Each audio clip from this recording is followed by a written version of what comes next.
Start చేయి దీపు. దీపు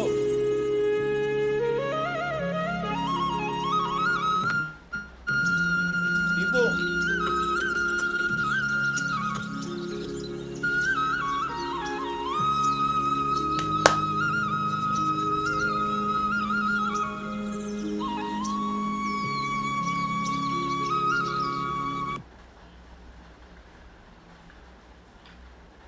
नमस्कार, मैं उमेंद्र दत्त आप सभी का स्वागत करता हूं नेचुरल इम्यूनाइजेशन सपोर्ट अलायंस के इस वेबिनार में।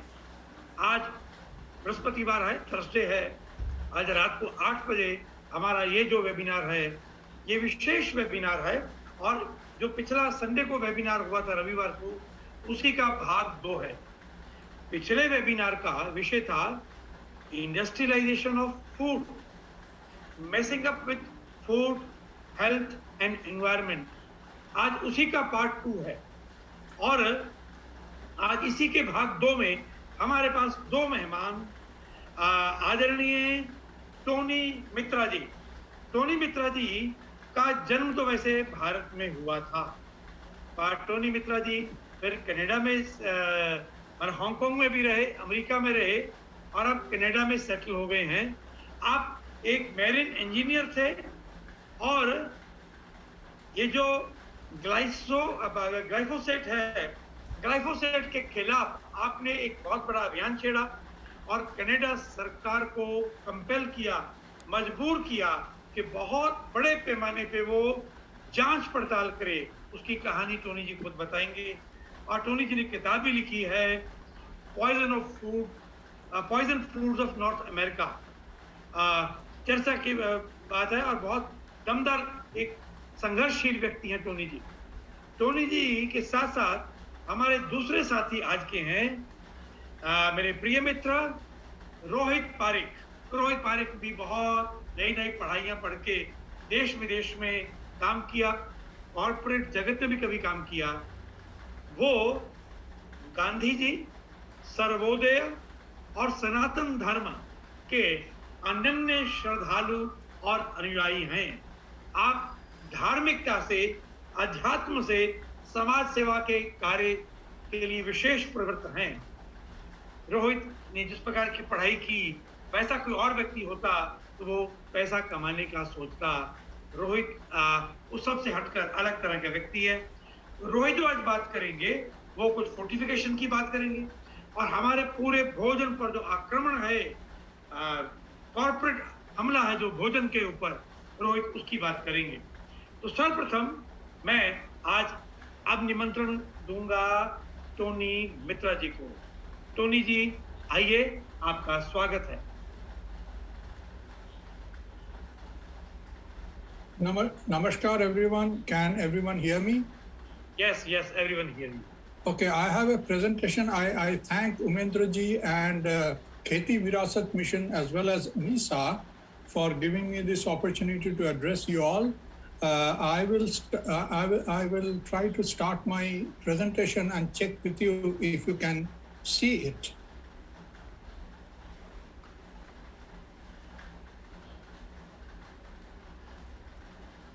Can you all see it? Yes. Okay, one more second. Now, can you see it? Yes, very much. Okay. So this is my cover sheet. Glyphosate and India's impending loss of food sovereignty, food freedom, and citizens' duty. What can we, the people, do about it?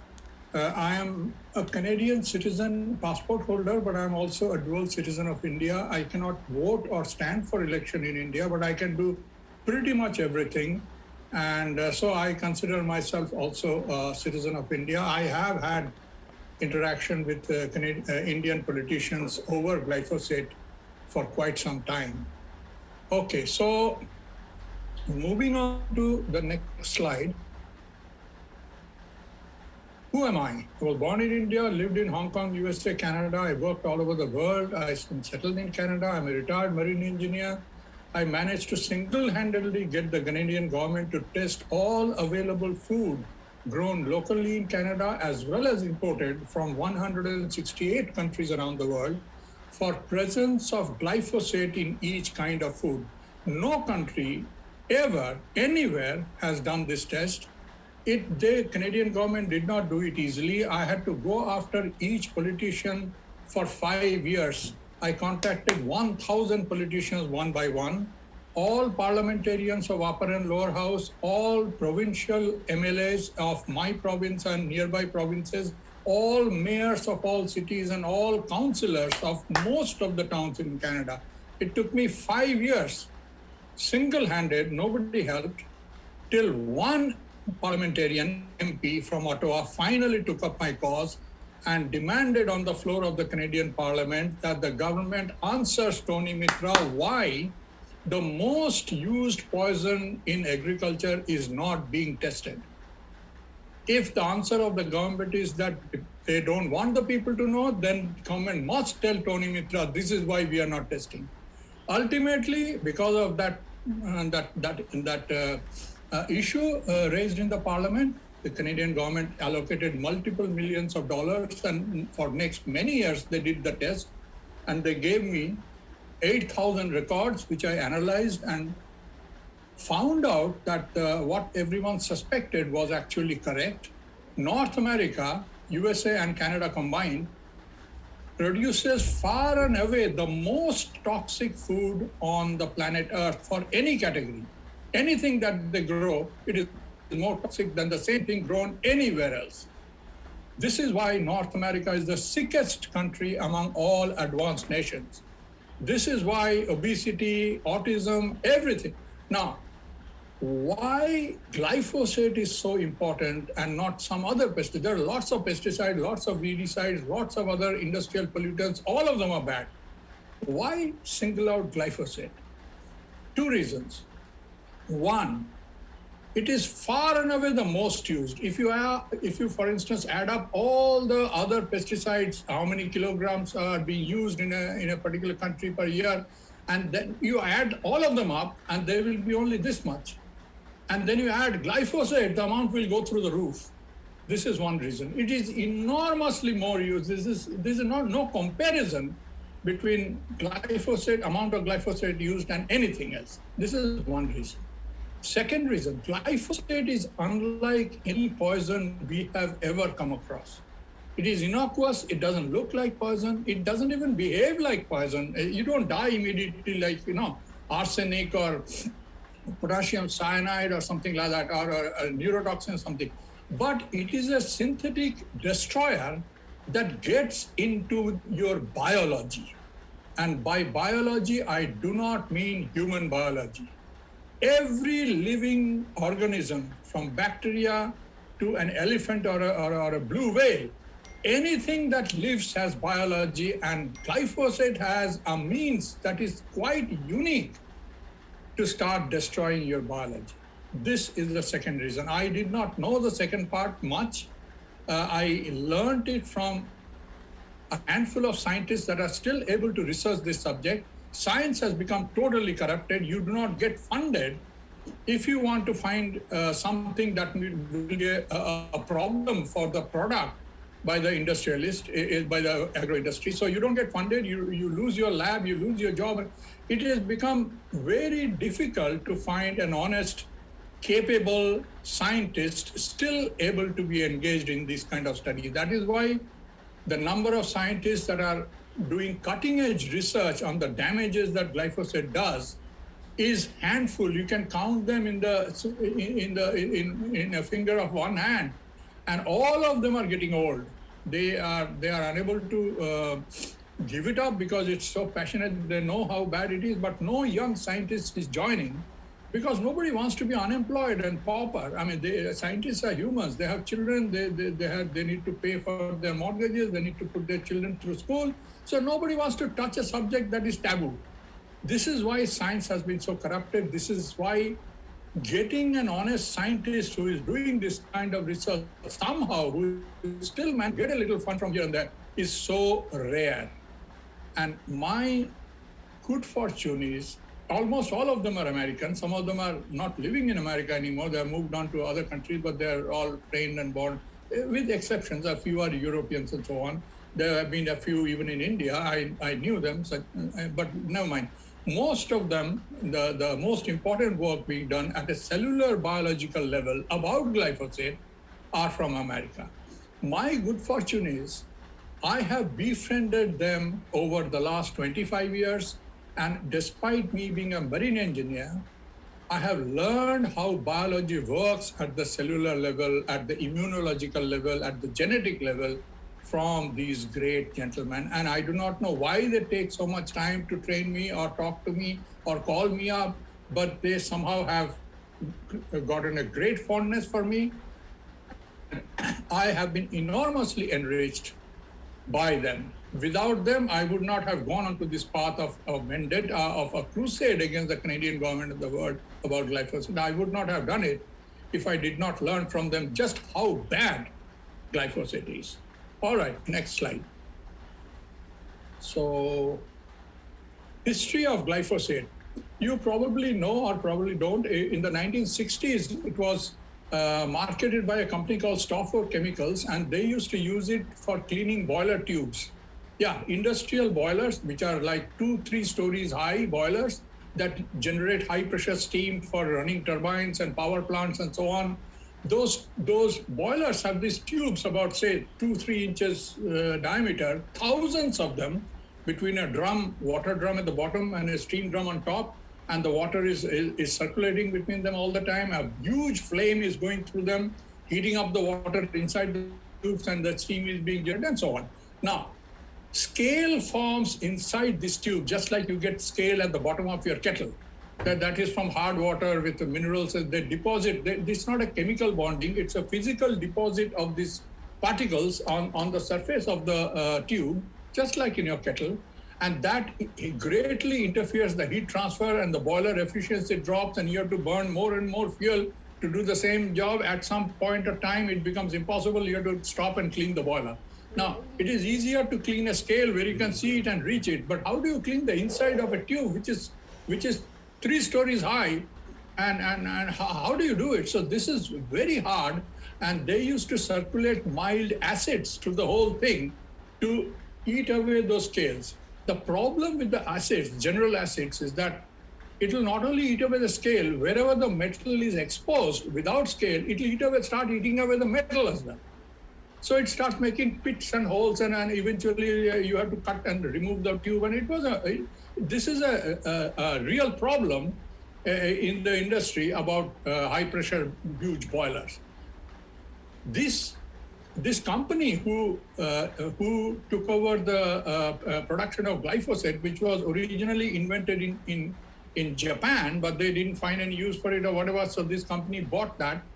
They found out that it is a very mild kind of acid, some sort of a very mild acid. So if you circulate it, it has not enough power to eat into metal, but it is fantastic in pulling out this scale and putting them in suspension in that water. So the water becomes cloudy and all the scale comes out, and that's like magic, So they used to sell this for boiler cleaning. That is how glyphosate first entered the market, to clean your boilers from dirt. Okay, then what happened? What happened is this chemical, after it has been used in the boiler, they used to throw it out in the field, just throw it out. And then they realized wherever they throw it out, everything dies. The grass becomes brown and yellow and dead and like straw, and nothing, no weed, no plant, nothing green lives wherever you throw this stuff. That is when Monsanto realized that it has some unique capability of killing plant matter. That is when they bought Stafford Chemicals. They just bought that company, shut down this business, and refashioned glyphosate as a weed killer. You spray it, everything dies. For what? How it dies, they were not too sure, but whichever way, it dies. And they started employing their scientists to figure out what the hell does it do. And when you taste it and all that, it doesn't seem to make any difference to humans. So how the hell does it kill plants and nothing else? They were investigating, but in the meantime, they started marketing it as a wonderful weed killer. However, just like most other poisons used by farmers or agriculturists and all that, if you use it on your crop, the crop will also die. So you apply it before you plant your seeds and let some time pass and some rain and all that. Hopefully those whatever is remaining on the soil will go down and dissipate or go away or go elsewhere. And then the ground where you're going to raise your crop, that will be more or less free of this peculiar poison. And then you put your seeds in the ground and then it grows and then everything is fine. Except one thing, some weeds come up while the crop is still growing. Yeah. So this using poison before planting seeds is something that was very popular already all over the world. It is not a good idea to put any kind of poison in the ground. But nonetheless, that was a known practice and glyphosate joined that and it became very successful because it is extremely efficient in killing everything that lives, everything that is green, plant-wise. So the problem about selling glyphosate, actually glyphosate made Monsanto very rich. It became more efficient than anything else. People were falling over each other to get hold of this thing. They packaged it with many other things and sold it under the brand name of Roundup. Roundup for the herbicide, glyphosate was the main active ingredient, and Monsanto literally became a multi-million-dollar company because of that. However, they had a patent. They had a patent, so nobody else could produce any herbicide based on glyphosate. But all patents in US law expire after X number of years. So although they got the patent in the early 1970s, that patent was to expire in the early 1990s. So anybody else in the world would be able to make glyphosate-based herbicide, which is what is happening. In India, you can get 20 brands of it now. So Monsanto knew that their cash cow is going to disappear by the time 90s kick in. So they were working very hard to find some other way to lock in their profit and even increase it. It was for this reason that GMO was invented. GMO was not invented to give you better food, genetically or modified organism. It was invented so that more glyphosate could be used and one specific brand of glyphosate could be used, Monsanto's only and nobody else's. That is why GMO was invented. What is GMO? GMO was food crops, started with soybean and so on, but any food crop that has been genetically tampered with so that it can withstand being sprayed by glyphosate. So now you have, once it was introduced and it was touted as a magic thing and all that, it was for a farmer in many ways a magic, and not because it was better quality food, but because it reduced the hard work of the farmer. He could now watch TV and just use glyphosate to spray. How? That means they were saying that now with this genetically modified crop, you do not need to kill your weeds beforehand. Just stop bothering about it. Let the grass and the weed, everything be there. Just let it be there. You just plant your seeds in the middle of all that jungle. Don't worry. Once the crops start coming up, they become small, they become like, a few inches tall, and they're competing, the weeds are out competing, it will not be able to grow very well. And at that time, you spray the whole field with glyphosate, spray the hell out of it. What will happen is something farmers had never ever seen before. Glyphosate will kill everything that stands there except your crop. Your crop will be the only one standing and everything else will be dead.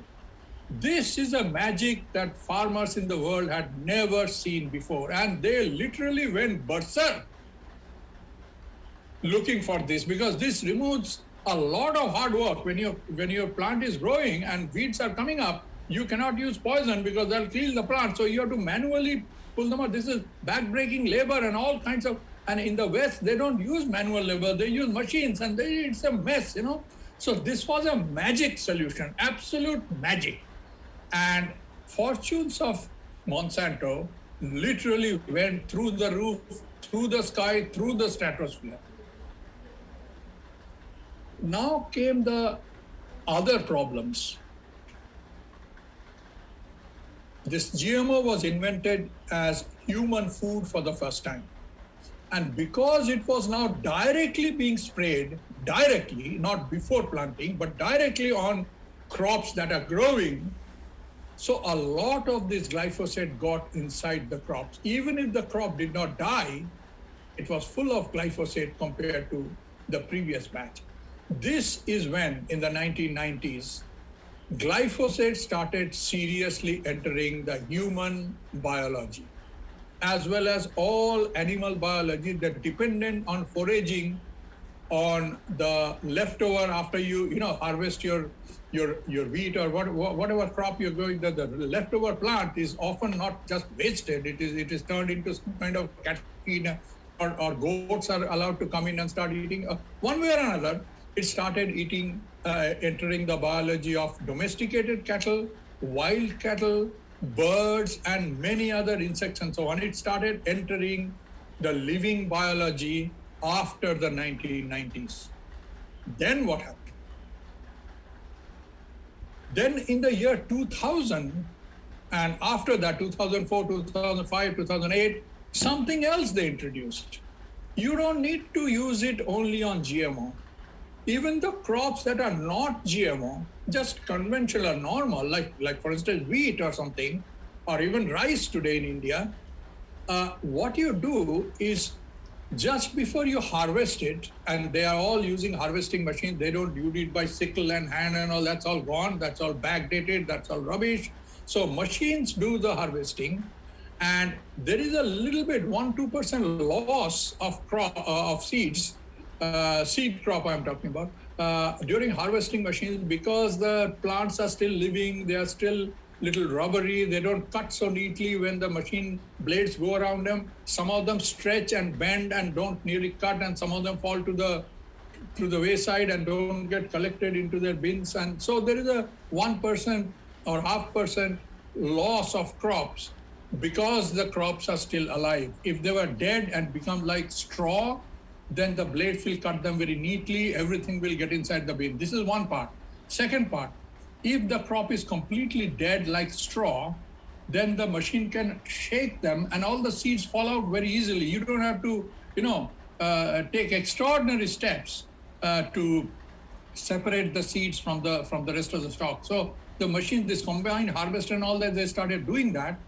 And the best result can be achieved if the plants are already dead and straw. How do you do that? Some of the plants are dead, but many of them are still producing seeds. The magic is you spray glyphosate on them, and since they are not GMO, since they cannot withstand glyphosate, they will all die. So 2-3 days before harvesting starts, you spray the field with glyphosate. You force kill your crop, and then you use the harvesting machine. And this second method, because it was applied just before harvesting, something that you cannot do with the GMO, because GMO are designed to withstand it. So if you spray it before harvesting, the crop will still not die. But normal, conventional crop will die. So now this new technique started being used on conventional crops, spraying them with glyphosate just before harvesting. And because you're spraying them just before harvesting, more of it gets into the food, in the crop, than even GMO. So that is why the amount of glyphosate in these kind of, this method is called desiccation, killing the plant with this herbicide before harvesting. So these desiccated crops show up, or expected to show up, a lot more glyphosate than even in the GMO thing. This is what was invented in the last few years, and now it is being exported everywhere. Indians are buying into it. I've been in India, I've seen what's going on, and this is a doomsday scenario that has been started recently. There's something else that started from the 1990s and escalating after the desiccation started, and that is the huge plethora of new synthetic diseases that is affecting biology of living creatures, including humans, that did not exist before, that started creeping up after the 1990s, and now it is shooting up fast after the desiccation of food. I will come to those later. 2010, Monsanto patented this molecule, glyphosate, one more time, not as a weed killer, but as a broad spectrum antibiotic. If you don't believe me, you can check up all patent histories are public domain. You can download it and take a look at it. Glyphosate is patented by Monsanto in the 2010, so it is still valid and it will still continue to be a patent. They have the right for some time. As a broad spectrum antibiotic, what is the meaning of an antibiotic? Antibiotic means it kills microorganism, bacteria. It kills bacteria, not only plants. It is very, very important for you to understand. And what is broad spectrum antibiotic? That means it doesn't kill selectively one or two organisms. It kills everything in its path. It's like in a crowded place, you let somebody out with a machine gun and just say, whoever is in front will die. Monsanto found out that glyphosate kills pretty much almost everything. How did they envisage using this patent? They thought that the medical industry will pick it up and start turning it into capsules and drugs as an antibiotic. Somehow that did not happen because the drug companies found out that this is such a broad spectrum antibiotic. Apart from killing whatever it is that you are infected with, it will start killing everything else. And therefore they could not yet find a useful means to use it. And that is why it is still not being used, as far as I know, in medication. Not yet, but yeah, who knows? Wait and see. So this is the basic history of glyphosate. It is by far the most used herbicidal molecule on planet Earth. Now, there is a perception that GMOs are bad and non-GMO foods are good. From my analysis of the 8,000 odd samples, which is now published in a book called Poison Foods of North America, this is one of the many charts and slides and so on from that book. It is more than 400 pages. It is not a story book, it's a reference book. There is no story in it. This is all pages and pages of tabulated charts and tables category by category. So this is one that goes to show that some of the GMOs which do have glyphosate, because the glyphosate is part of the system, how GMO crops are made to grow. But non-GMO crops, the ones in blue, have far more glyphosate today, not all, the ones that are desiccated, far more amount of glyphosate than GMO. It is important for you to remember that. For instance, chickpea, the amount of chickpea, besan, the chola, chana, the amount of glyphosate it is there for those areas where chana is desiccated with glyphosate is enormous. I was puzzled why this chana, for instance, has so high glyphosate. Why? One of the reasons was given to me by one of the scientists, Don Huber from USA, and he told me that the outer layer of the seed crops, what is called the bran, it is very fibrous, it is very nutritious, but it is also designed to stop potential harmful elements and poisons from entering the germ span, the actual seed inside. So it is like a filter that stops bad stuff. That is why the outside bran accumulates a way higher concentration of poisons, such as glyphosate, than the amount that goes inside to kill the seed altogether. So any crop that is desiccated and where the outside bran is not removed, you will have very high amount. And then the chickpeas have, by their design, they have ability to absorb it high. So this is one reason he's trying to influence American farmers to start using something else like boron instead of glyphosate. It is slightly more expensive, but it is not harmful to biology, to humans and all that. It will be a lot easier to do that, and he's trying to influence some farmers. We shall see what happens. So this is the story, that non-GMO foods that are desiccated is having even more, and you should be careful in India because this technology is being pushed down everybody's throat for rice, for wheat, for everything, that glyphosate is the magic solution. It will literally slow poison the masses to death, believe me. Science is being polluted. Who owns science? In my childhood, I'm 71 years old, by the way. In my childhood in India, science, not only in India, everywhere at that time, science was public owned. It was public funded through the government.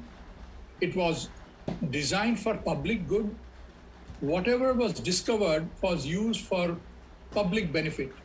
Even, great discoveries were used for the public. It was not patented. Nobody had to pay money, or nobody was prevented from using that discovery. It was all for good. That's all gone. Today, science is not public funded. It is funded by the industry, agro-industry, the industry that benefits. It is controlled by them. It is owned by them. You do not have rights to use that technology. They have the rights. And not only that, since they control the funding, they decide what gets researched and what does not. So if you want to spend money researching any bad aspect of a product, you don't get funded. Industry is not interested in funding someone who finds a problem with their products. As a result, today science has become corrupted. Science is being controlled by vested interests. Science is losing its neutrality, its objectivity, and its honesty. It is no more the science that used to be when I was a child. As a result, people are denied the truth on glyphosate. I already told you why there are so few scientists left alive who are able to do serious research on glyphosate. You will not be allowed. You will be fired. Your lab will be shut down. You will be persona non grata. Your all papers will be retracted from the media, from the body of scientific literature. That is happening now. Repeatedly, those who dare to do that thing. Today's science is more like voodoo than honest science. I don't have 2 seconds to discuss with people. Give me the peer-reviewed paper that says, what peer-reviewed paper? If you want to see good sides of glyphosate, there are 5,000 papers because they are being paid to find something good. You want to see bad sides of glyphosate, there are only 2. So 2 against 5,000, general consensus is, whoever is saying bad, they're just crazy people. The overwhelming majority of people and the consensus is glyphosate is good. This is what is happening today. Shikimate pathway, it is important to understand, excuse me, everybody can hear me properly, no? No problem. Okay, I suppose everybody is okay. Yeah. So Shikimate pathway, you might have heard this. If you have not, you need to hear it. It is a biological pathway used by a certain group of living creatures in order to metabolize in order to synthesize their food, in order to live. What is this Shikimate pathway? Why it is important? I will try to explain. This is very important to understand. Shikimate pathway is named after a particular kind of biomolecule called shikimate.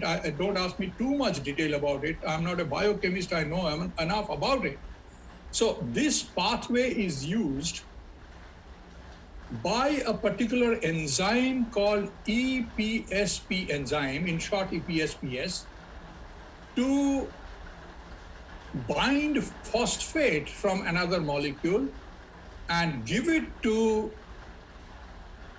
some biomolecules in our body, in the body of living organisms, a bacteria or a plant and so on, which is necessary for them to biosynthesize food and live. And it is absolute necessary biological path for them to be able to digest their food, utilize the ingredients of the food, and to be able to live.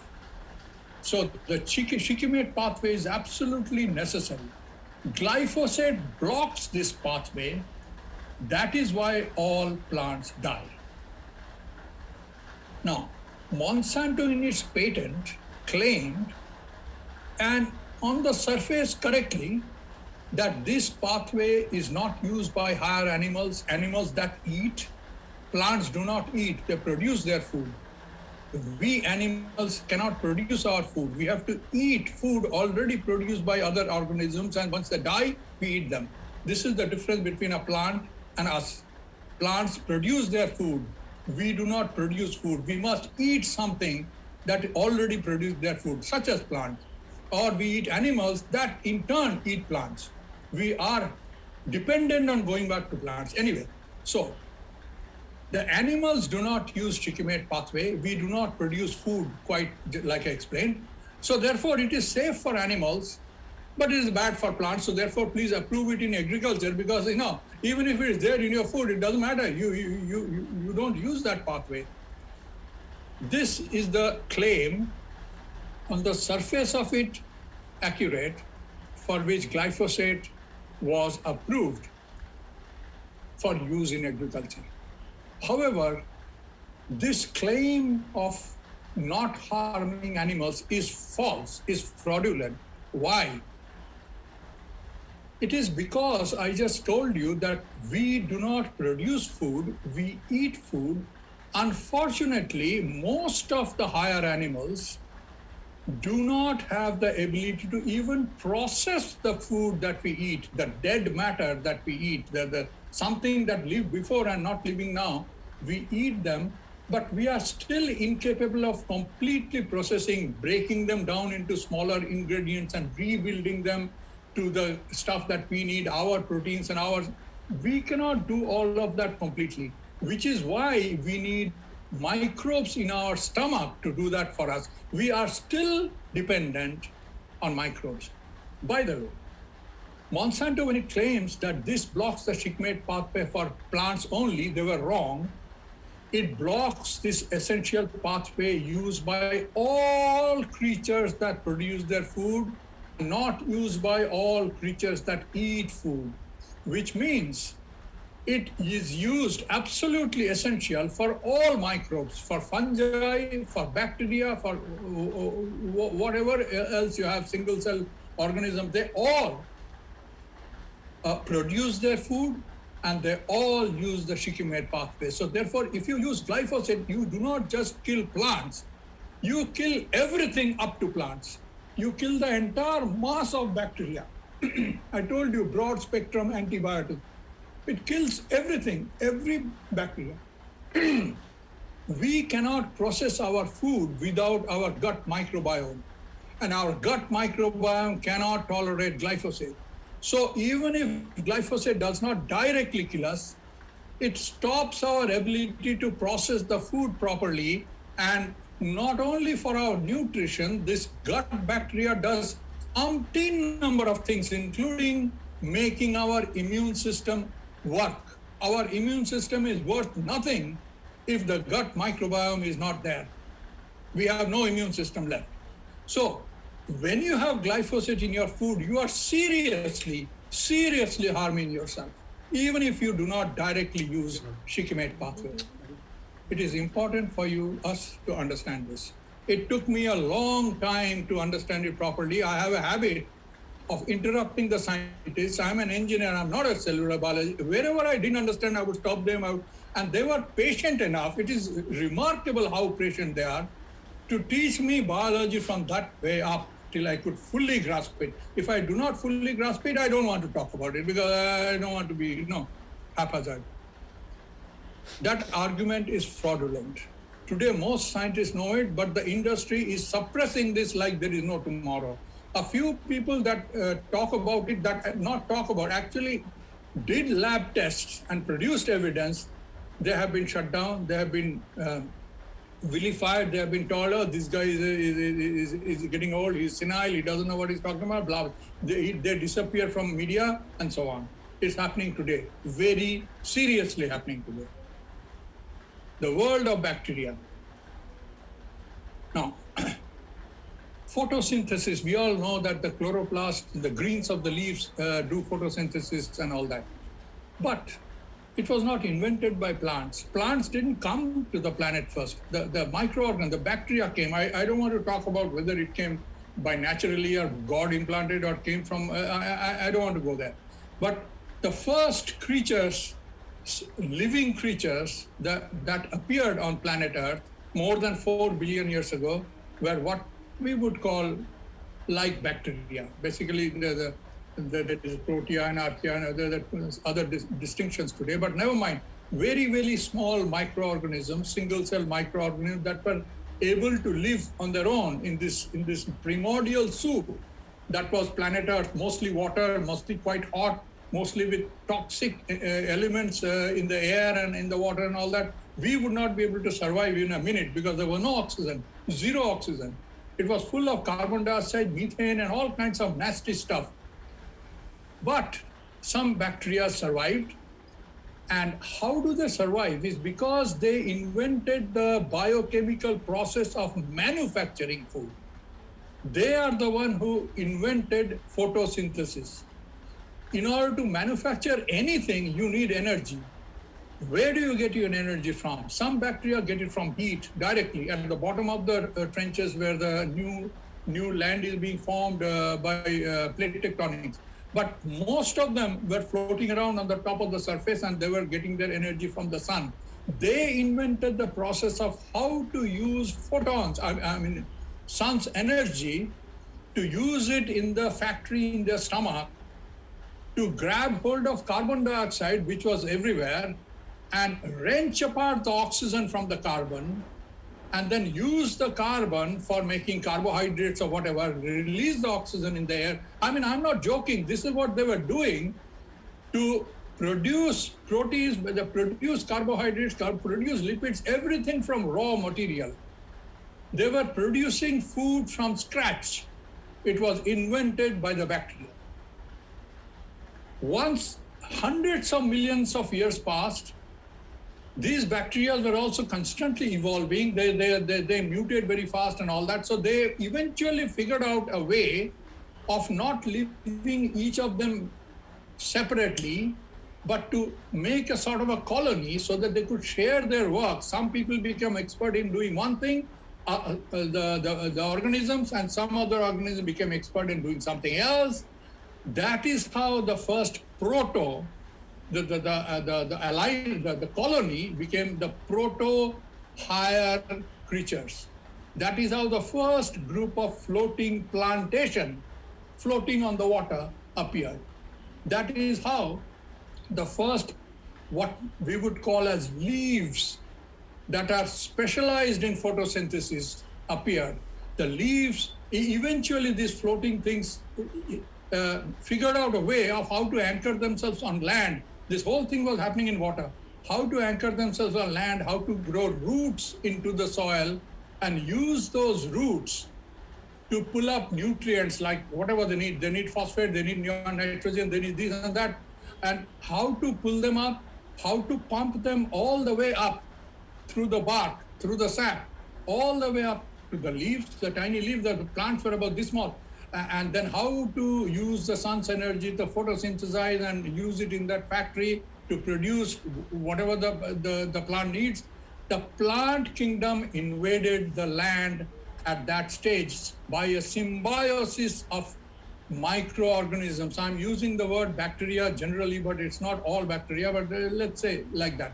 They were all using the shikimate pathway and they were all producing food from scratch. Once the planet was covered by forests, because now they learn how to go taller and all that.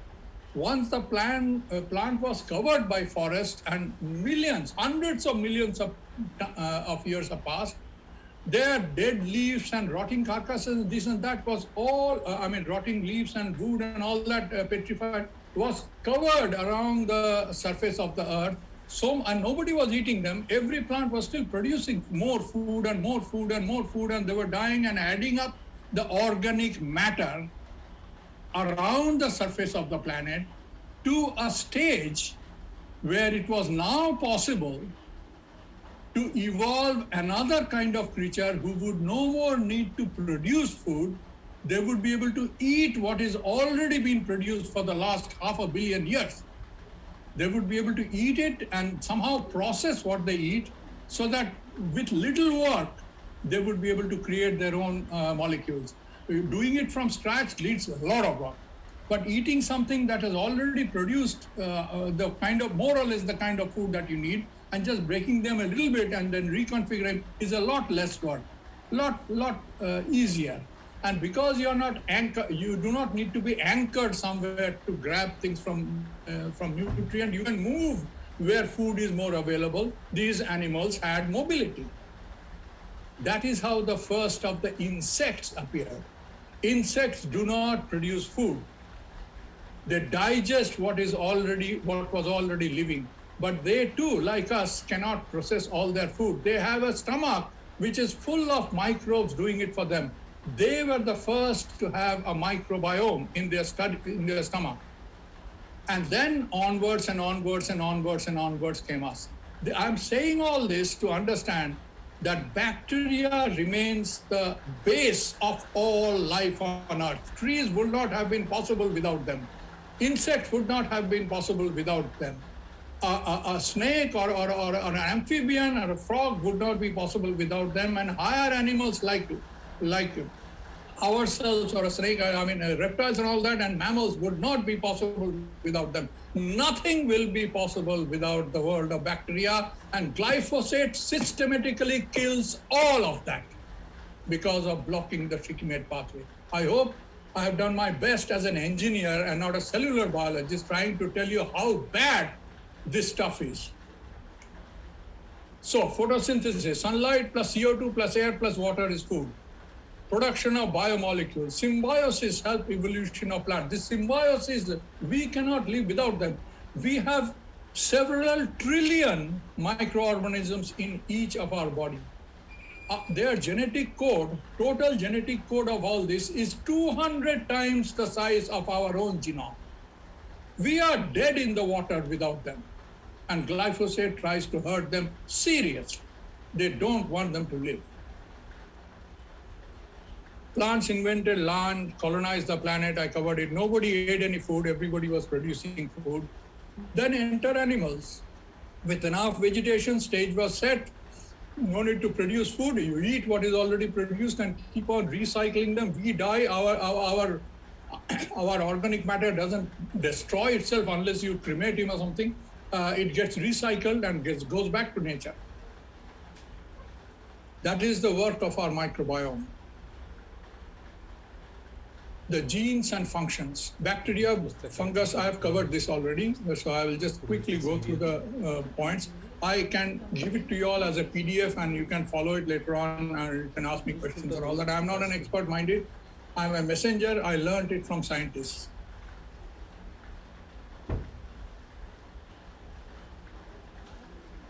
The microbiome, our guts, it is heavier than the heaviest organ we have, which is our brain. It is heavier than that. It is not. Now, many of the biologists and scientists are considering it as an added organ. An added organ that we did not inherit from our parents. It has no genetic link with us. It is a direct donation from the bacterial world without which we cannot survive. We are in essence just a host, just an empty house for them to come in and make the house livable. That is what we are. And microbiome needs this shikimate pathway, and glyphosate stops this shikimate pathway. 100 trillion organisms, 200 times the genetic code. That is the microbiome. What all thing does it do? What does the microbiome do for us? Okay, it does protection against pathogens. That means it works to identify bad pathogens, bacteria, fungus, and virus, or whatever comes into our body. Every breath, we are taking tens of thousands of these organisms. Every breath, every drink of water, every bite of food. That is that the microbes are literally swamping the living planet. There is nowhere you can go without them. This Mars Canal is complete rubbish. So you are taking tens of thousands, even millions every breath. Our immune system is not smart enough to identify out of these millions which are the few that are harmful, and vast majority of them are not only not harmful, they are actually bolstering your microbiome, and they are either benign or actually helpful. How to separate the bad guys few coming at such high rate every second? How the hell to do it? We don't have a brain, we don't have an immune system fast enough to do that. No supercomputer in the world can do that. This is done by these trillions of microbes. They are not there for a free ride. What we eat, they process it, make it ready for us, and they also take their own sustenance from what we eat. But they are like tenants in our body, but they're paying the rent. They're keeping us alive. They are the one who do 70, 80, some people say 90%, some people say 67%, 2/3, 3/4. Scientists argue. But majority of the work of our immune system is performed by the gut bacteria, not only gut, the microbiome, which is all over the body, but more concentrated, heavily concentrated. So this is what they do. Our immune system is dead in the water without them. Development of the immune system, that's the second one. I cannot make my arrow somehow go over them, I don't know why. Promotion of the intestinal angiogenesis, which means when you have a blocked small vein or artery, a tiny one, the body regularly, science knows about it, body regularly makes a bypass. This one is blocked, body makes another vein or another artery, bypassing it. Just like when you have a tree falling on the road, or for some reason part of the road collapsed, you make a bypass road. It takes some time, and the road may be not as wide as the original one, but at least things can pass, and eventually road is broadened and made as good as the original. This is something that happens in our blood vessels all the time. But most of this work is done by bacteria.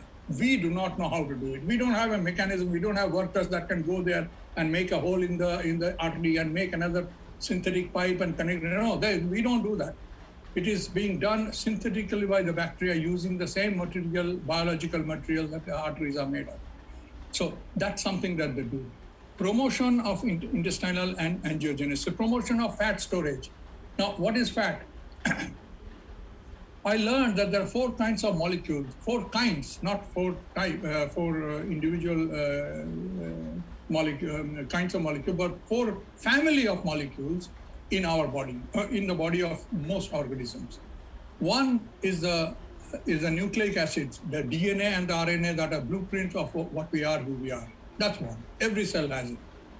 And then there are proteins. That's another family. And then there are carbohydrates. Carbohydrates are like sugar, like energy. All the fructose, glucose, all these things and sucrose. All these things are basically sugars, and they are basically fast use energy source, like gasoline, like petrol in a car. And then the 4th kinds are lipids or fats. These are like concentration of food. Whatever extra food is there that we ate but we don't use immediately, it is compressed and stored somewhere in the body for future. In the lean days, lean seasons, when food is not plentiful, we burn a little bit of fat and we can pass the day. So this is how the lipids are. It's like a battery for energy for use when you need it. So these 4 kinds of molecules are there in the body, and production of fat, that means converting excess food into fat and storing them, is also largely done by these guys. Short chain fatty acid, SCFA, production of fermentation by dietary fiber. You see, we have the small intestine and the large intestine. And the large intestine leads to the colon, and then we excrete our food. The waste food eventually goes out. The issue is, most of the good ingredients on the food are already taken up by this bacteria and passed out of the intestine into the bloodstream, and the bloodstream has already carried it to various places to be reconfigured and made into all kinds of things like proteins and so on.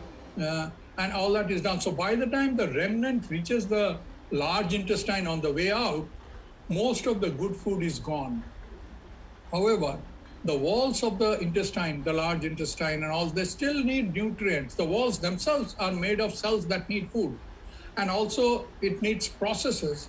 There are microbes and bacteria there that still has to do certain things. So how do they manage this? How do they not run out of food by the time the thing comes to the end? If you eat less food, does that mean that the large intestine will starve from that point on because all the good food is already taken up? No. The thing is, the fibrous matter, the ones that we can chew, but it doesn't melt in our mouth, it sticks around. They're like the stalk of a plant or something, the vines that we eat from cucumber plants and so on. This fibrous matter that doesn't dissolve very easily, they stick around and reach the large intestine because the rest of the small intestine, they don't get consumed. They're a little tough. So once it reaches the large intestine, they have special microbes that can live on this hard to digest fibrous matter. They manage to break it down and they make the short chain fatty acid. They sustain themselves and they use that to make the large intestine, cells in the large intestine and all the rest of the passage all the way to the scrotum and all the way to the way out. They are kept alive by this. So they have different kinds of organisms to use different kinds of food so that all of them, whether you eat less food or more food, all of them will get something to sustain themselves. That's what this is about. Synthesis of vitamins, certain kind of vitamins, the K vitamin, the B6 and all that, our body is unable to pick them up properly, efficiently. So these guys do that for us. Even if you have vitamin in the food, without the microbiome or with microbiome damaged by glyphosate, your vitamins in the food will remain there and go out and not get picked up. We need microbes to do that as well. Modulation of the central nervous system. What does this mean? What is nervous system? Well, nervous system, in my engineering way of saying, are wirings connecting the brain, which is like the computer, and the different parts of the body, all the arms and legs and muscles and tones and all that. So when we want to pick up this cup of coffee, the instructions go to certain muscles to go and grab the handle, and then another set of muscles to lift it up and bring it to our mouth, and another set of muscles to make our lips open and the gullet start working and all that. They need constant feedback. If the brain doesn't know where your hand is, it doesn't know what to tell you, whether to take the hand this way or that way, and all things go haywire. So there is a constant communication between the brain and the rest of the body for this system to work. Your nervous system is the wiring that controls the movement of information constantly, thousands of times a second, between all those parts and your brain, and so that it works properly. But these signals that go, they are very, very low voltage electromagnetic signal, very low, very easy to leak out. They don't have much power. They are not 200 volts. You'll die if it is that. So how does it not leak out? The reason it doesn't leak out is those wires are insulated. How are they insulated? They are insulated by specific proteins that work like insulators. Who controls all this? The microbes does a majority of the work in controlling this. Glyphosate affects not only the microbes, even the kind of proteins that work as an insulation on this nervous system. Once they are damaged by glyphosate, your information start leaking, your signals start leaking. That is when you have things like multiple sclerosis. Your hand goes like this. You cannot hold things together. That is because information is going intermittently and leaking out. So this is also those myelin sheath, the particular name of the protein, are damaged. Why? Because glyphosate has gotten into. We'll get into that later on.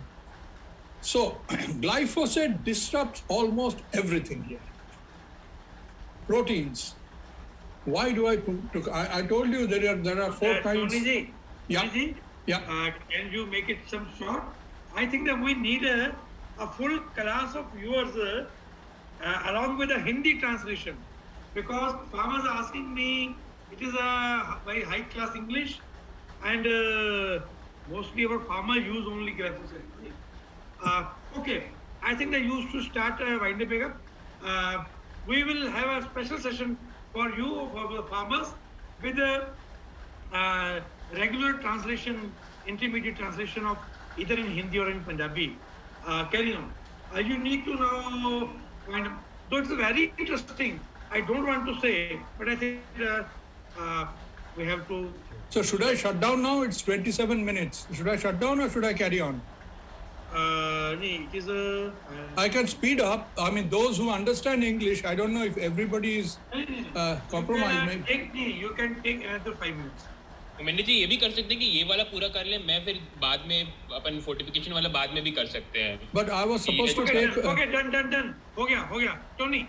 So I will say sorry to Rohit Parekh because he has offered, and now we will continue with the Tony Mitra only. Rohit ji, I'm really sorry about this. मैं श्रोताओं से कहूँगा आज रोहित जी ने अपने आप को withdraw किया. रोहित जी अगली बार आएंगे और टोनी मित्रा जी का ही भी चलेगा. ओके रोहित जी आप एक काम करना, टोनी जी जो इतने भारी भरकम अंग्रेजी बोल रहे हैं उसकी थोड़ी हिंदी बोल देना यार बीच में कहीं, और देख लेना यार थोड़ा कैसे हो सकेगा. Okay Tony ji carry on. Okay, so I told you. 20 minutes. No problem. Okay, I told you there are 4 kinds of protein molecules in our body. There are nucleic acid, DNA, RNA in our cells. There is proteins, there is carbohydrates, and there are fat. Now, out of these 4 kinds of molecules, proteins are the most interesting in a particular way. Which way? All the other 3 are just molecules. You keep them in a petri dish, they don't do anything. They just lie there as if they're dead molecules. If you add some other chemical, there might be a reaction, but by themselves, they do not do anything. Not proteins. Proteins will change shape, they will move from idhar se udhar jayenge, they will grow and grab something and pull it, they will go somewhere, push something, they'll pick up something from this side and give it over that side, as if every molecule is alive on its own. This is the magic that only protein does and nobody else. There are hundreds of thousands of kinds of protein and they are each designed to do specific job. For instance, hemoglobin, apna jo khoon hai, our blood, that has a particular kind of protein called hemoglobin. That's a transport protein. What does it do? Kya karta hai wo? It goes to our lungs, it grabs oxygen, it doesn't let oxygen be captured by anybody else. It goes all the way to our tissues and gives that oxygen to the tissue so that the tissue can do its work. It grabs carbon dioxide, goes back to the lungs and releases it. All this is done by one molecule, which is a protein, hemoglobin. There are how many proteins in human body? Scientists are still arguing, and it's a very confusing matter, but most people say that there are somewhere between 80,000 to up to 1 billion kinds of proteins in a human body, not all of them present at the same time. Not all of our cells can make all the proteins at the same time, but some are produced at specific times and all, but leave that aside. There are literally hundreds of thousands of kinds of proteins. Each protein, each different kind of protein is designed to do a specific job. It is not the total number of proteins, 80,000 or say 100,000 or several. It is that many kinds of protein. Hemoglobin is one kind. It's not that our blood has only one. It has got millions of hemoglobin, that is one kind. And there are hundreds of thousands of types. It is important to understand the role of protein. Now, it's a very long chain. If you open it up, it will be like a thread. This picture is not real. It's not a real photograph. It is made by somebody like a thread and then colored differently and then wrapped it up like a ball. It's a very long chain of smaller molecules called amino acid. This is important for those who wants to understand glyphosate कैसा आपको सत्यानाश करता है, कैसा harm करता है. ये समझने के लिए प्रोटीन क्या चीज है, इसके अंदर क्या है, ये समझना जरूरी है, नहीं तो आप समझेंगे नहीं बराबर. It's a very long chain of smaller molecules. These smaller molecules are called amino acids. There are various kinds of structural protein like collagen, like keratin, like elastin. अपना नाखून में जो है hair, our bones, they have proteins whose job is to provide structure, strength, like pillars in a house or beams or bricks in a structure. So these are structural protein. Then there are globular proteins and hormones. Hormones सबको मालूम है. What is hormone? Hormone is a chemical signal that passes from one place to other so that instruction can be passed without nerve. But this hormone is also a protein, like insulin, for instance, carrier protein like hemoglobin. Proteins perform all kinds of incredible stuff. All proteins of the entire living planet are made up of just 20 different amino acids. इसका मतलब ये नहीं कि दुनिया में खाली 20 तरीके का अमीनो एसिड, बहुत सारे अमीनो एसिड हैं, लेकिन खाली 20 तरीके, only 20 are used to produce proteins for us, for the bacteria, for the oak tree, for the brinjal, for the blue whale.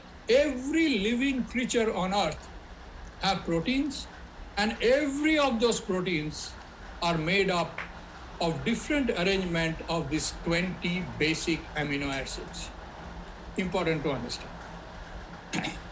Basic building block of life. Without these 20 amino acids, we are finished.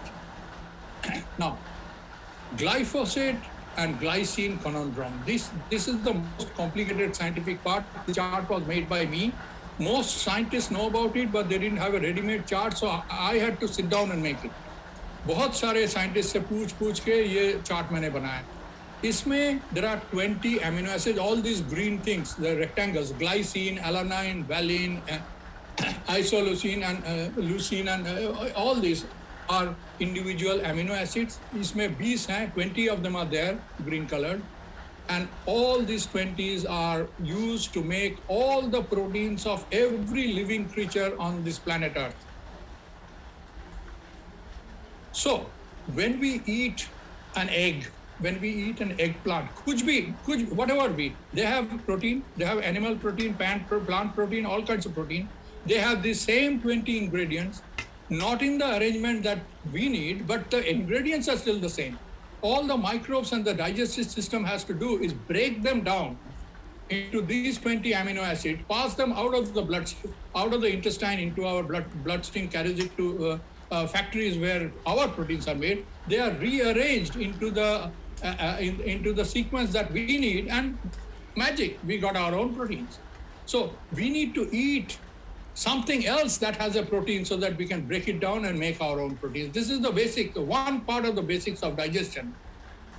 Why I'm saying this is the most common of these 20 amino acids, most common is the first one, glycine.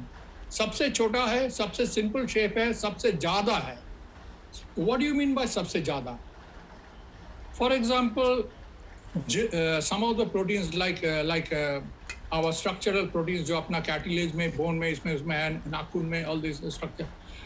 This one has 40 to 50,000 amino acids. 40,000 से 50,000 की उससे भी ज़्यादा amino acid लगा के, special sequence में लगा के ये एक protein बनता है. लेकिन ये 40-50 हजार के अंदर within this 1/3 of them is just one kind of amino acid, glycine. मतलब 15-16 हजार 18 हजार खाली glycine ही है, बाकी जो है सब मिल मिला के. So this is the importance of glycine. जैसा समझिए आप मेसन है, आप कुछ घर बनाते हैं, ब्रिज बनाते हैं, कुछ ना कुछ बनाते हैं, आपके पास 20 तरीके का bricks है. उसमें the most used bricks is the rectangular one that you use everywhere, and then you have some triangular, some round shape, ये वो थोड़ा थोड़ा इधर उधर लगता है, लेकिन ज़्यादा से ज़्यादा आप वो rectangular basic brick लेते हैं. Glycine is like that. वो सब मिला के आप एक छोटा कल्वर्ट बना सकते हैं, आप ब्रिज बना सकते हैं, आप 80 story buildings बना सकते हैं, कुछ भी बना सकते हैं. तो glycine is that important element of our proteins. Why I mention it is that glyphosate is an analog, in my way of saying, a mimic of glycine. इसका मतलब क्या है? इसका मतलब है क्या हमारा बॉडी जो ऑर्डर करता है हमको ये सब एमिनो एसिड दो, हम पेट से निकालो, हमको दो ब्लड स्ट्रीम में, हमको प्रोटीन बनाना है, प्रोटीन में हमको ये चाहिए, वो चाहिए, वो चाहिए, उसमें बार बार आता है ग्लाइसिन चाहिए, क्योंकि that is most used. And our body doesn't know how to distinguish a glycine from glyphosate. They are mimic, they are physically very similar. Glyphosate has got a little bit of an addendum hanging, but the rest of it is very similar. The body doesn't know how to distinguish. It picks up the glyphosate glycine के बदले glyphosate उठा लेता है और भेज देता है, और वो जो प्रोटीन कंस्ट्रक्शन होता है उसमें ग्लाइफोसेट घुस जाता है. So we are getting proteins made with glyphosate in them in place of glycine. Or कोई भी poison, no other poison on planet Earth does this kind of thing. So now we have many proteins that are defective because of glyphosate. इसीलिए जो Mylan आपका insulation जो करता है वो leak कर रहा है. क्यों? Because the glycine is important जगह में, ग्लाइसिन की जगह में ग्लाइफोसेट आ गया, उसका इंसुलेटिंग प्रॉपर्टी इज डिफरेंट. आपका हिप जॉइंट, आपका कोलाजन डैमेज हो गया, आपका हिप जॉइंट में पेन हो रहा है, आपका नी में पेन हो रहा है, आपका जो द पैडिंग है between the bones that is become brittle and why, because glyphosate, वो प्रोटीन के अंदर ग्लाइफोसेट घुस गया, उसका प्रॉपर्टी चेंज कर दिया. दिस इज व्हाट आपका ऑटिज्म हो गया ब्रेन में. क्यों? Because the way that the brain communicates with each other cells and all that, उसके अंदर glyphosate घुस गया glycine की जगह. This is how glyphosate has become the most hated chemical in our biology, and not just human. These 20 amino acids are there for every living creature on Earth. Every living creature, from fungus to bacteria to microorganisms to insect to plant to everything. This is why I took so much time to explain this issue. Glycine is the smallest and the most common of all amino acids and protein. Glyphosate is an analog, sort of a mimic. They don't use the word mimic, the scientists, they use analog. But I call it mimic. Our body often mistakenly picks up glyphosate, and these are rogue proteins that do not work. Since there are hundreds of thousands of proteins in our body, doing hundreds of thousands of different kind of tasks, and if any of those proteins are misbehaving, it leads to hundreds of thousands of different kinds of diseases and maladies that did not exist before. These are synthetic, and there will be avalanche of more and more coming. If you see the medical history in the last 40, 50 years, especially last 20, 25 years, you see the kinds of diseases that did not exist before. Abhi aaya hai. And this is increasing and increasing and increasing, including the loss of fertility, including birth defects, and all kinds of things that पहले इतना नहीं था, अभी बहुत सारे आता है. क्यों? Why? At the root, nobody wants to talk about is the role being played by glyphosate. ये joking करने का बात नहीं है.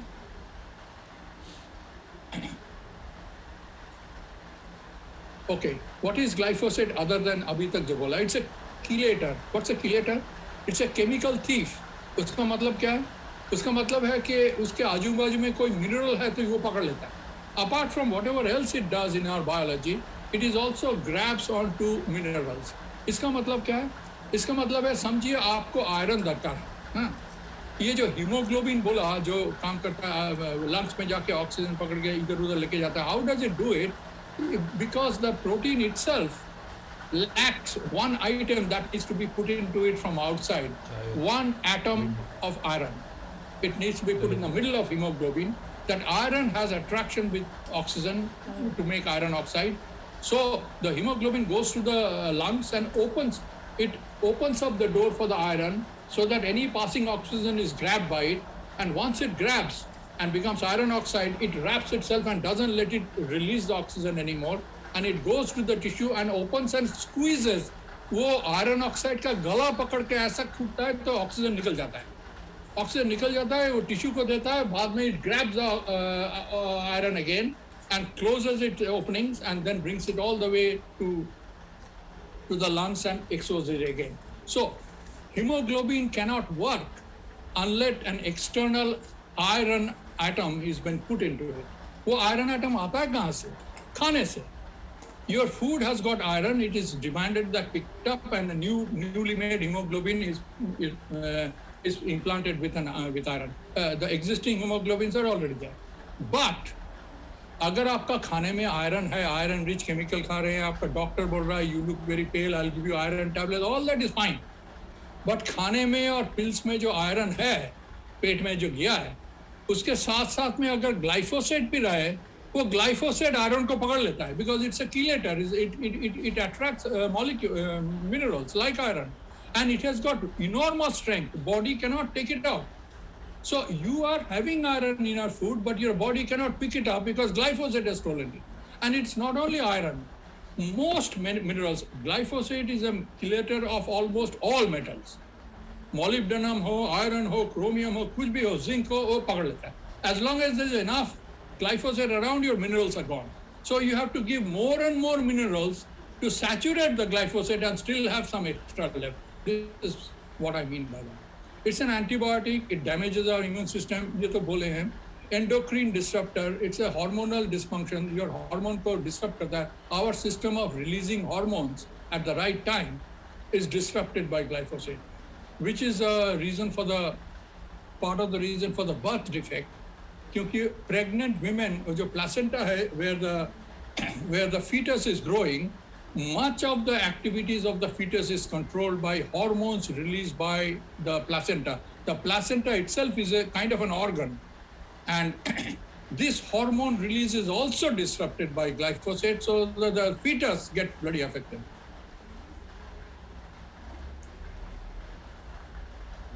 IBS is irritable bowel syndrome, gluten intolerance, Crohn's, celiac, all these diseases, they didn't exist before. Most of it didn't exist before.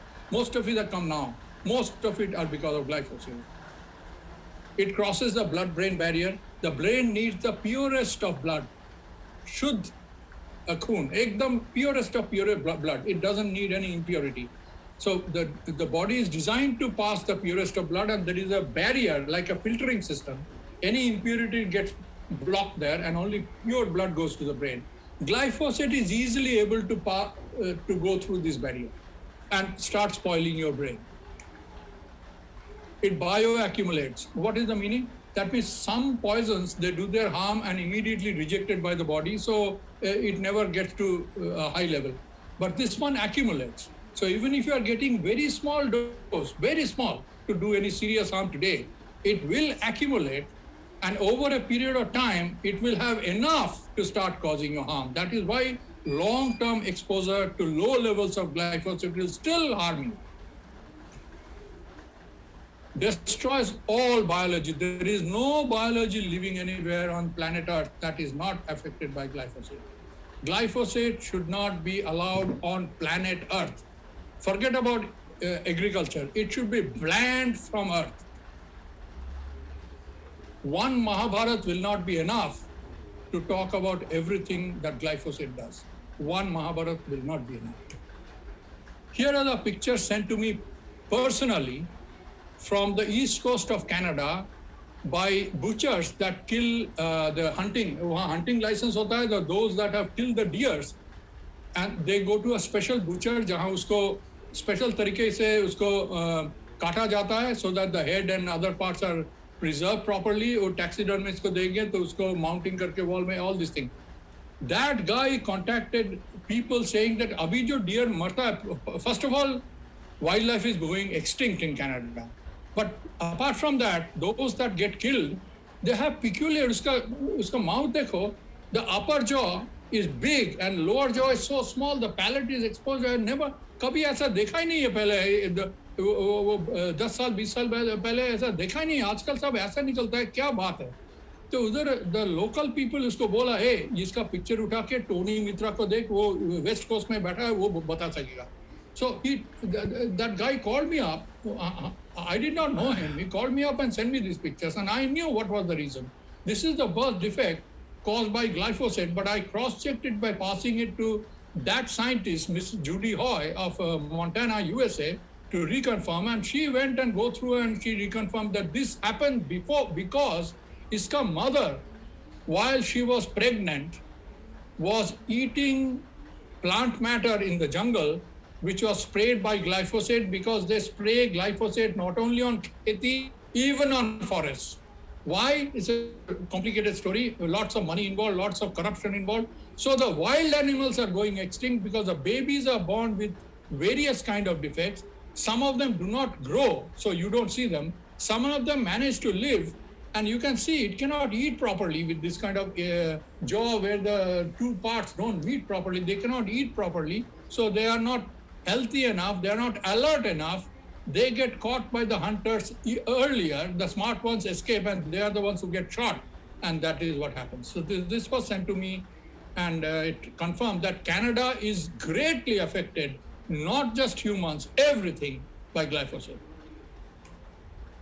Here are pictures that sent to me from India by Judy Hoy. She suspects that this overbite, you see the picture on the left, वो जो दांत दिख रहा है cattle का, and the right picture में उतना दिखता नहीं है, but you can make out that the lower jaw is bigger than the upper jaw. This is the opposite of the deers in Canada.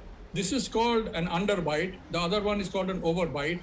Both these are direct results, according to them, of the mother animal being affected by glyphosate while the baby was in the stomach.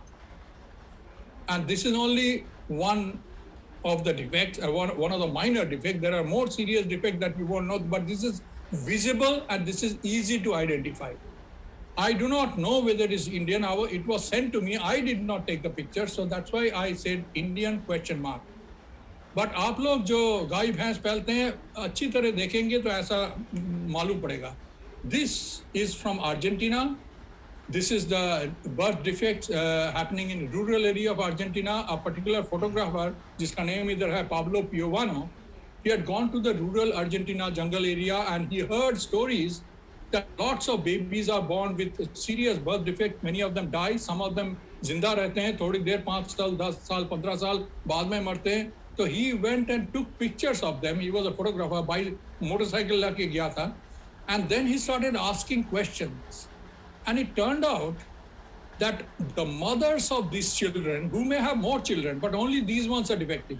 The mothers, what were the mothers doing? वो क्या कर रहे थे when they were pregnant?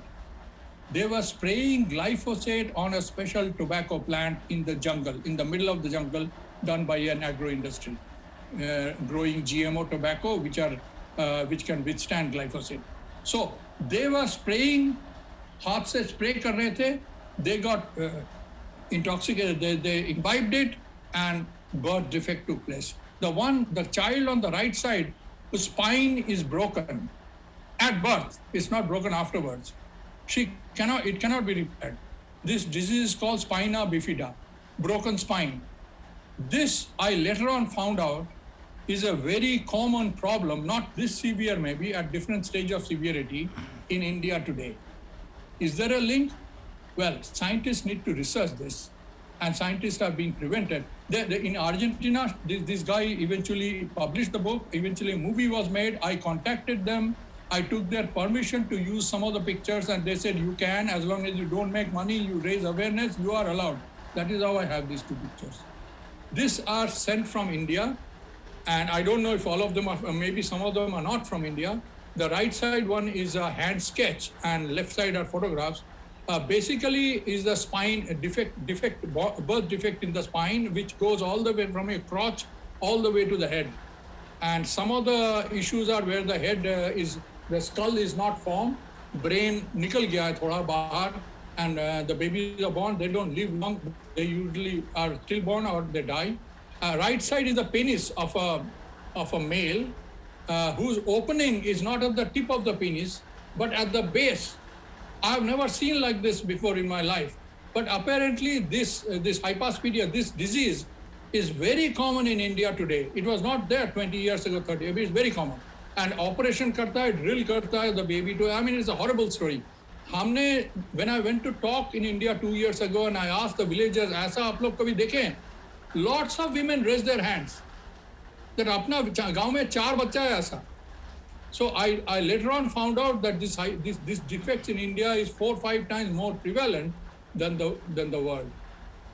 Glyphosate is not safe. Whoever tells you it is safe, they are not telling the truth. These are the scientists that have greatly helped me. Anthony Samsel, he's a cellular biologist. He's a phenomenal job, but he's a difficult person. He's very moody. He's very difficult to deal with, but he likes me. He calls me up. He has taught me cellular level biology like nobody else.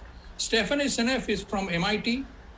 She has artificial intelligence, computer science, and biology, and she makes special tools for the medical industry. Her funding comes from the computer industry and not the agrochemical industry. So she's still able to get some funding and do research. She has written most of the papers along with the first person and independently a book.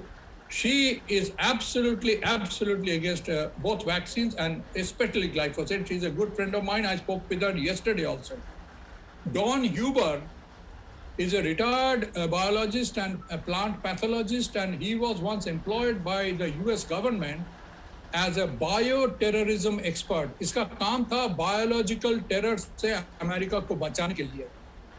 This gentleman has helped me a lot by calling me and advising me what to tell the people, how to explain glyphosate. He is the one who first raised the alarm many years ago that glyphosate को पढ़ना चाहिए, ये बड़ा खतरनाक, ये बड़ा peculiar चीज है.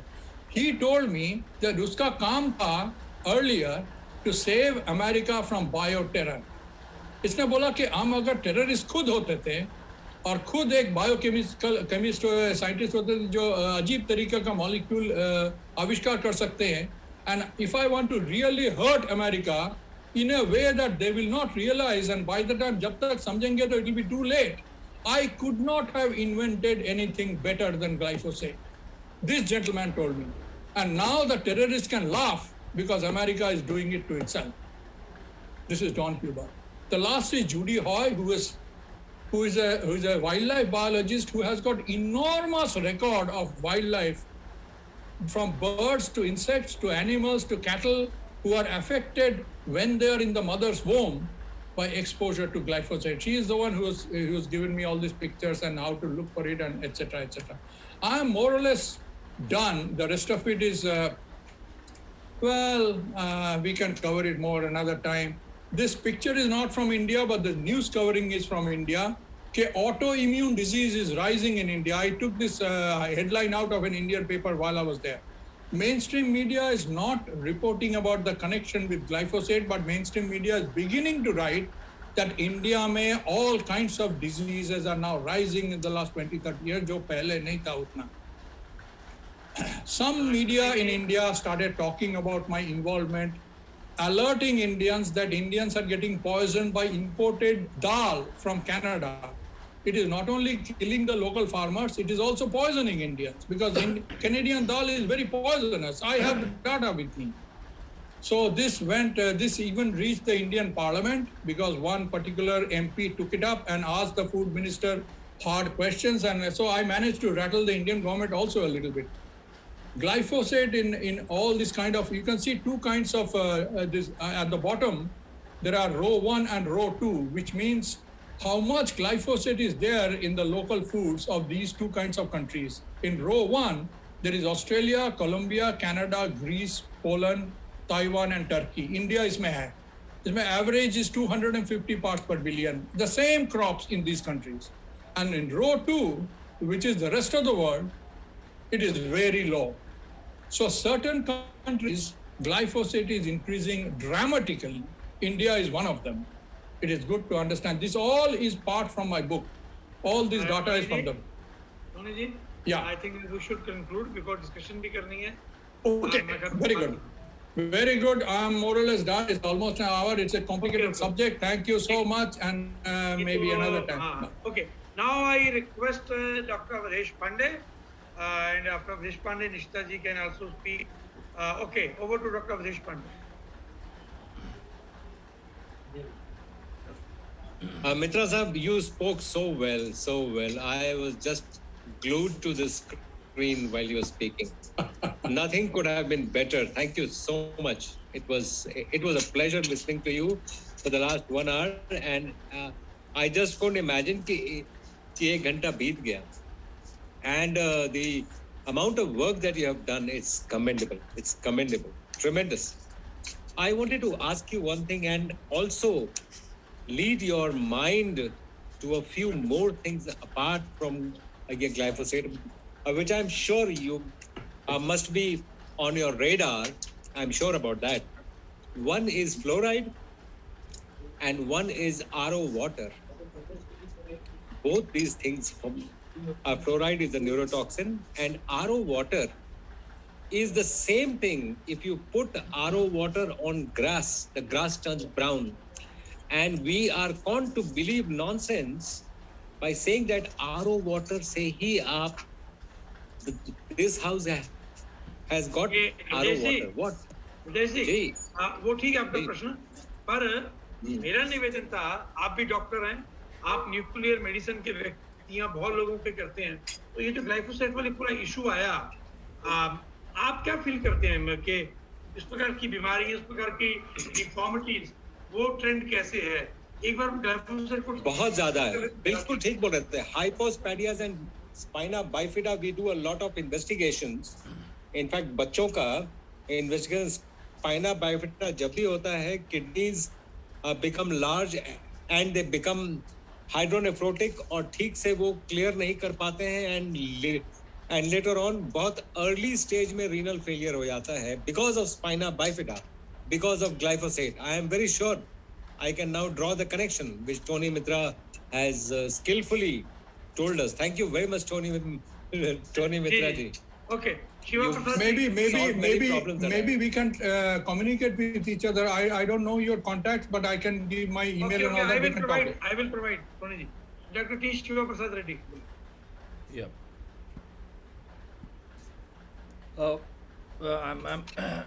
I'm now located, Mr. Mitra, in Kerala, close to Western Ghats.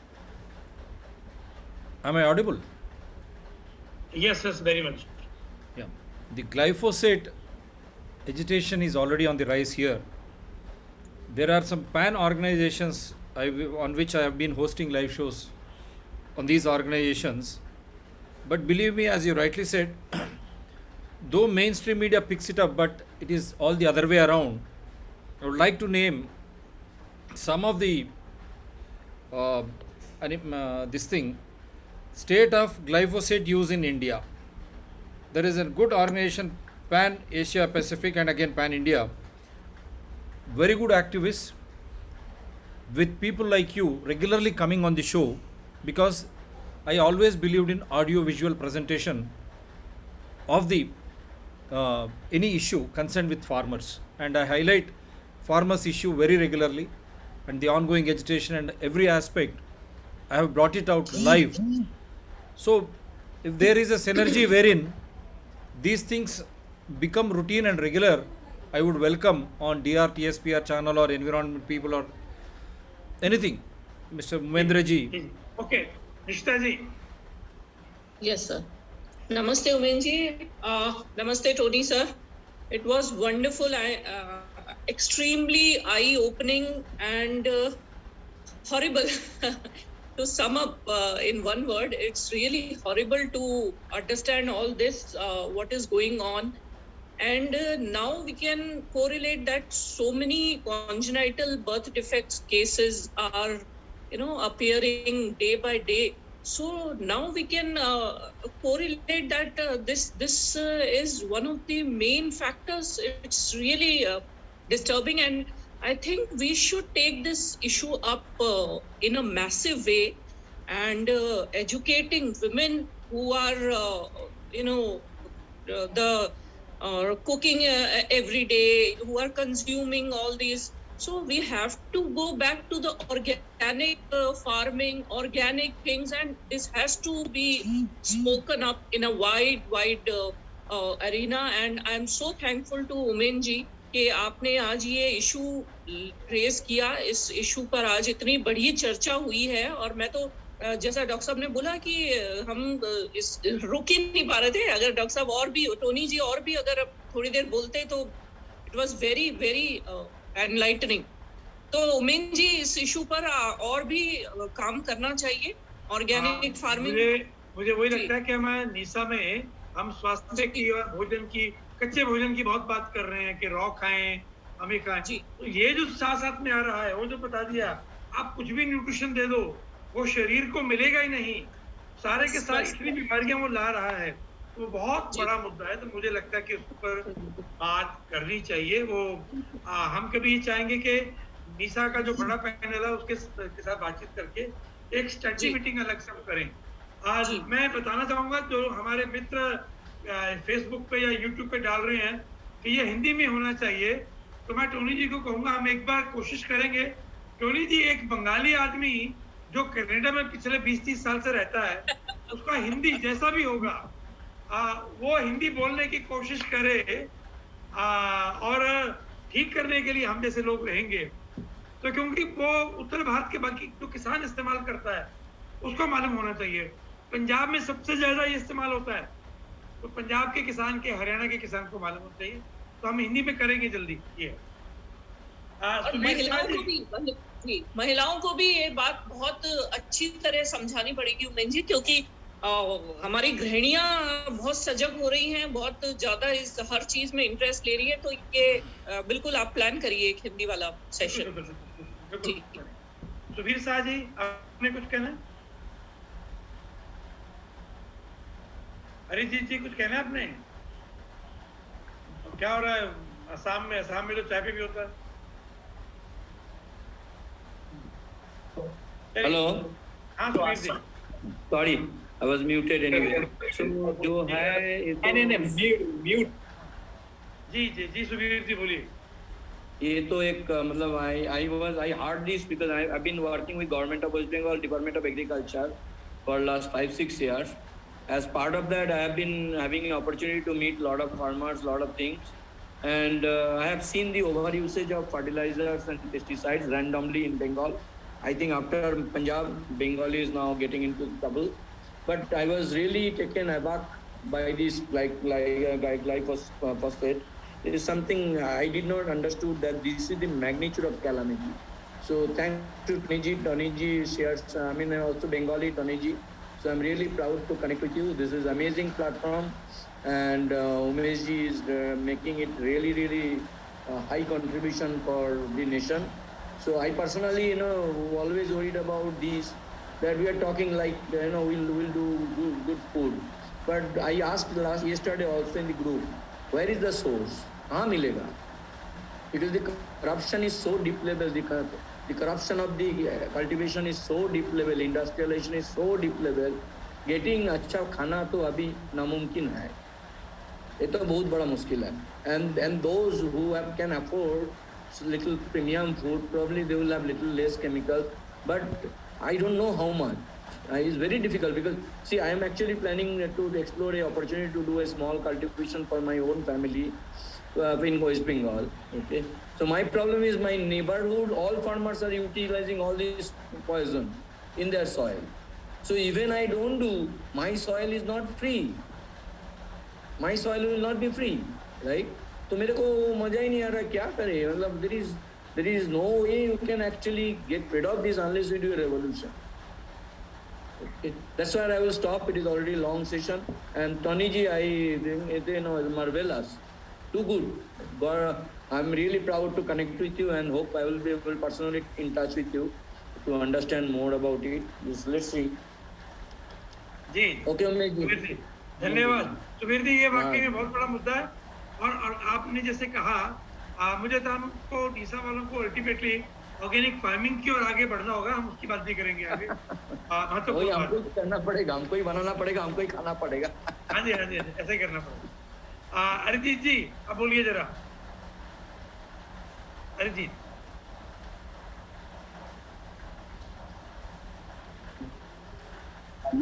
Hello, just check it. Hello. Can हाँ जी, you अरिजीत जी hear बोलिए। me?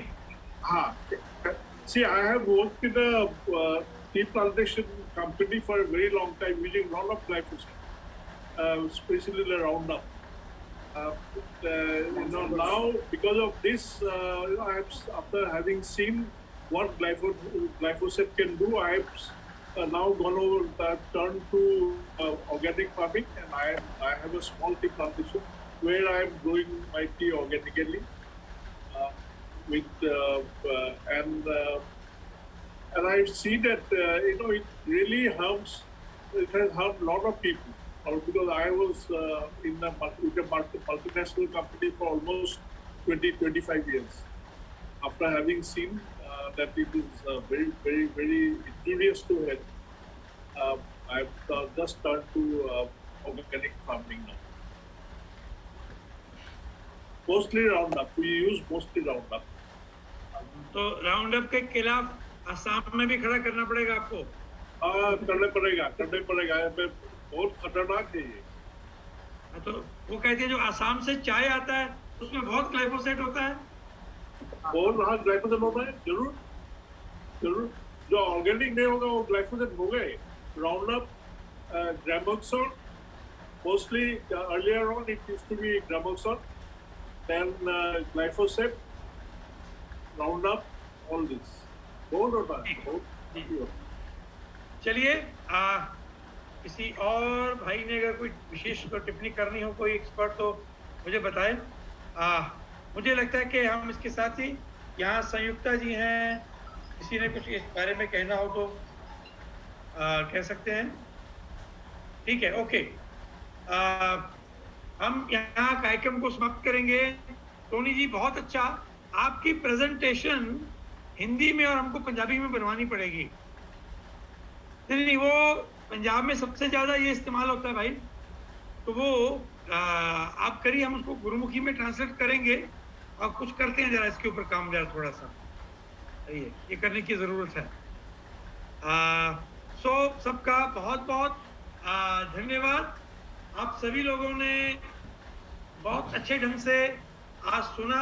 एक बिल्कुल नया विषय है और हम अगली बार दोबारा मिलेंगे, संडे को मिलेंगे शाम 4 बजे, और रोहित पारिक जी उसमें बात करेंगे।